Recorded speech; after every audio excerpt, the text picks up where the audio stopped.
Totoo kayang hindi na ni-renew ang kontrata ng iginagalang na male executive sa isang TV network?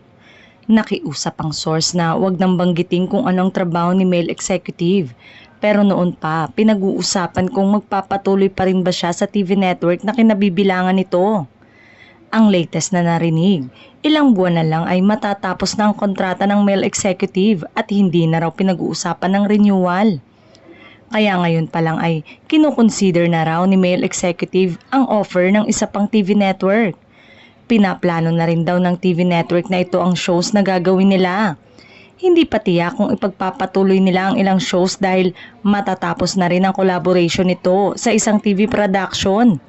Kung hindi nagkakamali, 1 taon na lang ay matatapos na ang kontrata ng kanilang collaboration at walang pag-uusapan kung magkakaroon ba ng renewal. Kaya tamang-tama na ngayon pa lang ay pinag-uusapan na kung ano ang fallback o may mga pagbabago ba dahil sa pagtatapos ng mga kontrata.